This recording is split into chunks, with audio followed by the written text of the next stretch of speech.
Bonjour à tous, je suis Dr Chantley, médecin nucléaire à la clinique Athéna à Constantine. C'est un honneur et un plaisir d'être parmi vous aujourd'hui pour vous parler des cancers de la thyroïde à l'ère de la théranostic.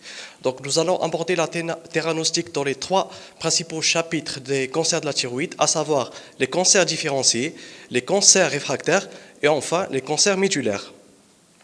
Théranostic, c'est dérive du grec thérapine qui signifie traitement et gnosis qui signifie connaissance.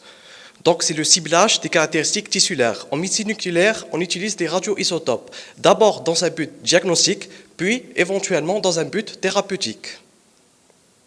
La classification OMS de 2022 des tumeurs de la thyroïde les classe selon leur agressivité et leurs particularités moléculaires.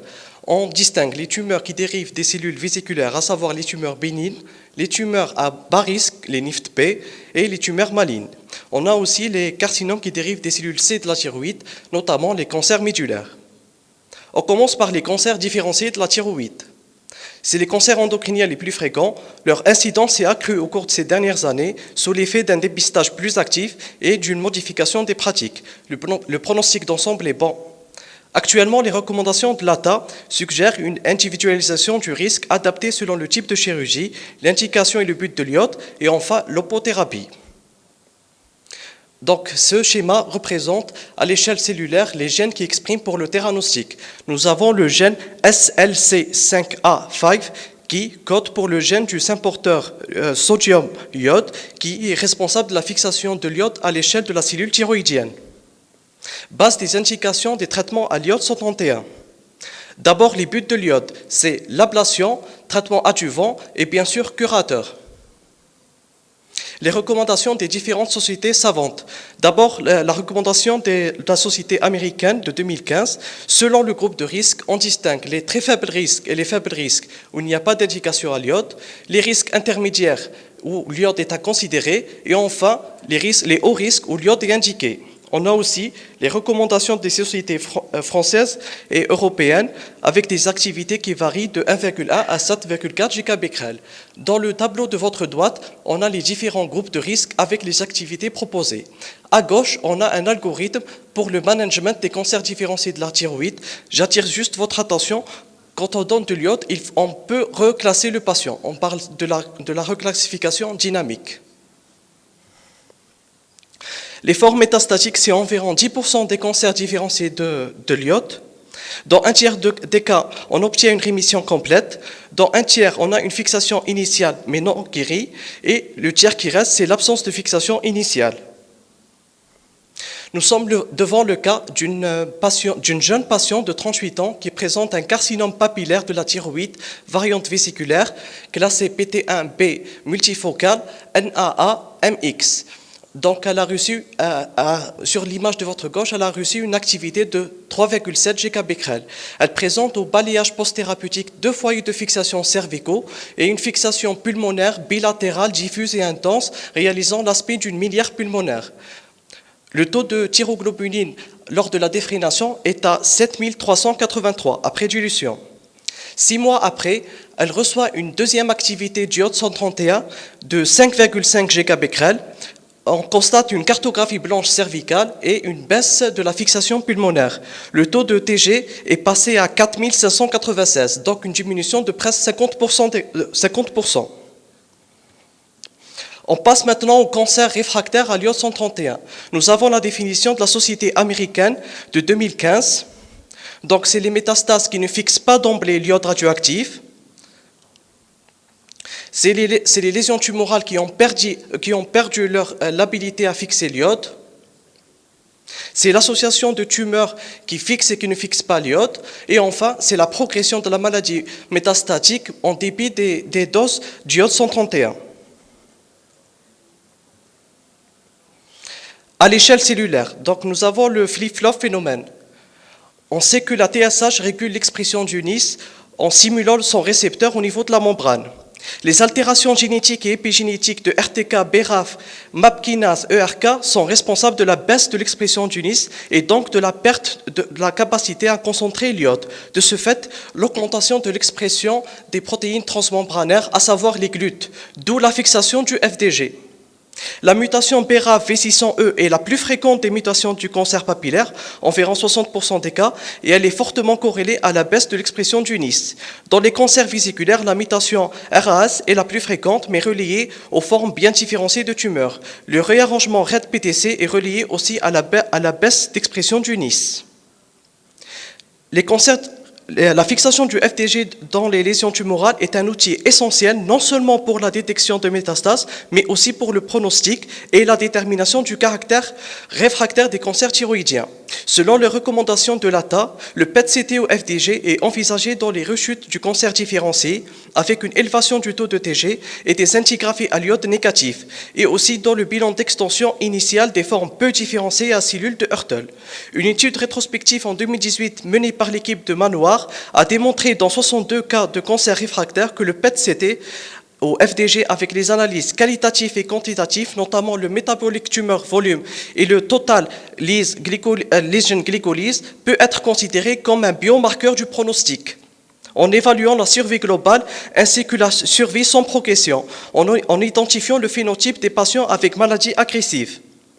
Nous sommes devant le cas d'un homme de 52 ans qui a bénéficié en 1999 d'une activité d'iode à 100 millicuries avec une fixation cervicale basse et une fixation pulmonaire.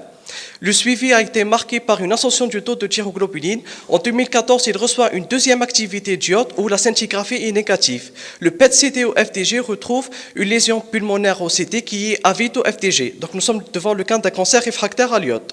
Qu'est-ce qu'on peut proposer? Donc, c'est les thérapies ciblées, notamment les inhibiteurs de la tyrosine kinase.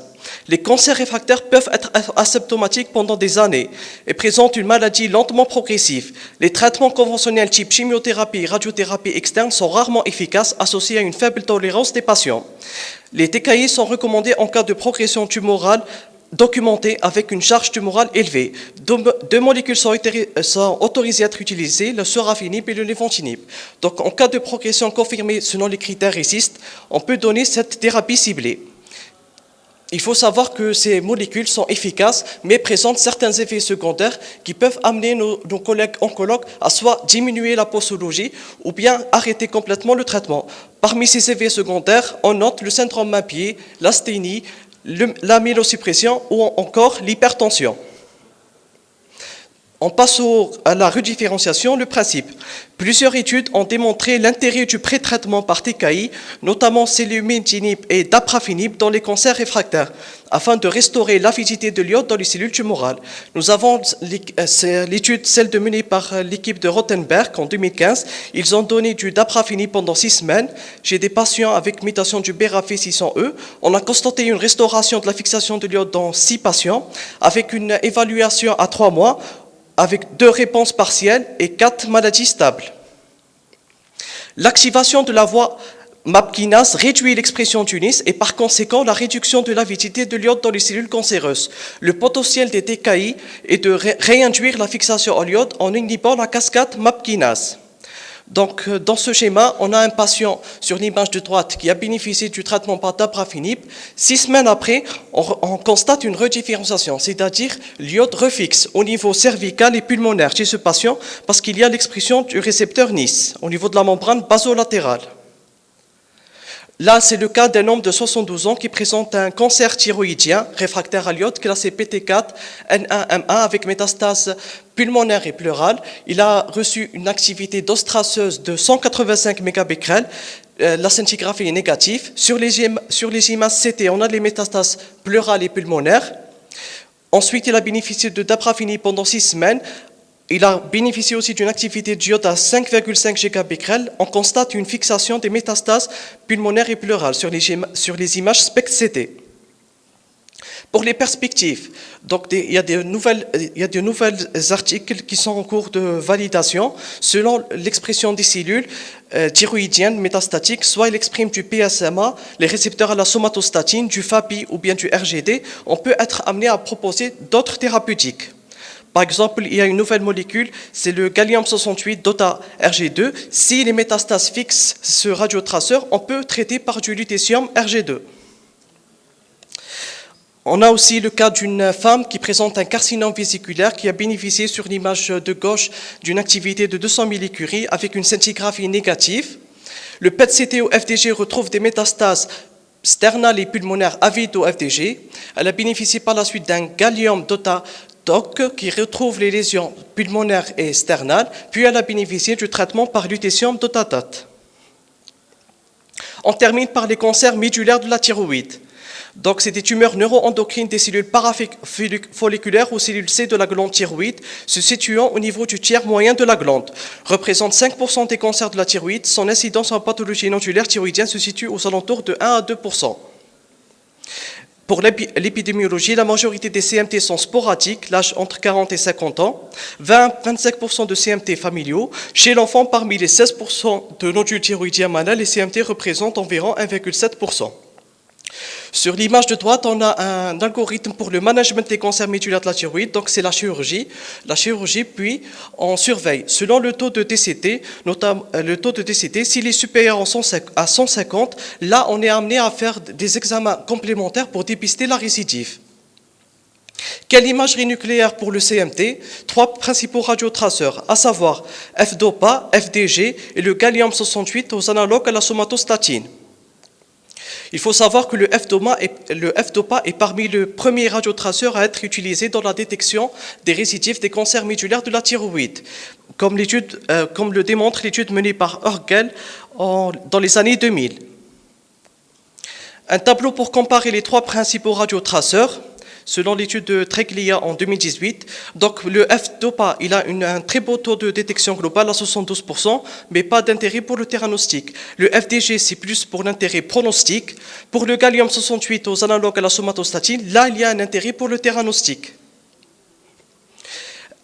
On a une image, un exemple d'un F-DOPA. Là, c'est pour illustrer l'intérêt de l'imagerie précoce, 10 minutes, pour détecter les récidives de la CMT. Sur les images d'en haut, donc on a 10 minutes après acquisition une atteinte ganglionnaire. Par contre, sur les images de 60 minutes chez le même patient, on a la disparition de la fixation. On peut aussi être amené à faire du F-DOPA dans le bilan d'extension initiale si le taux de TCT est supérieur à 500. Chez ce patient, il présente un CMT bilatéral et un phéochromocytome bilatéral. Il y a d'autres molécules qui sont en cours de validation, notamment l'angiome marqué au CP04, c'est une cholécystokine. Par exemple, chez cette patiente qui présente un carcinome médulaire de la thyroïde avec ascension du taux de TCT, mais l'imagerie conventionnelle est négative, ce radiotraceur a permis de débusquer les métastases humérales et hépatiques.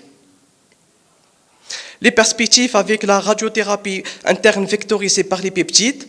Donc, voici les principaux, soit c'est l'yttrium ou bien lutécium marqué au DOTATOC ou DOTATAT. Donc, chez ce patient de 76 ans qui présente un carcinome médulaire avec atteinte ganglionnaire qui fixe le gallium-68, il a bénéficié de 2 cycles par yttrium. Donc, on constate une régression partielle de la fixation et de l'atteinte ganglionnaire. Un autre aussi radiotraceur qui peut être utilisé dans les formes métastatiques des cancers médulaires de la thyroïde, c'est le gallium PSMA. Donc, chez ce même patient, il a bénéficié des 3 radiotraceurs FDG, gallium-68 DOTATAT et gallium-68 PSMA. La fixation est plus marquée au gallium PSMA. De ce fait, il a bénéficié d'un traitement par lutécium PSMA. En conclusion, l'imagerie moléculaire joue un rôle important dans l'évaluation des cancers de la thyroïde. La theranostic définit une nouvelle approche de l'évaluation du risque et la prise en charge dans les cancers thyroïdiens. Cette prise en charge concerne la pluridisciplinarité des intervenants. À côté des endocrinologues et chirurgiens, on compte aussi les médecins nucléaires et oncologues. De nouvelles perspectives en theranostic sont en cours de validation afin d'apporter une thérapie adaptée pour chaque patient. Merci pour votre attention.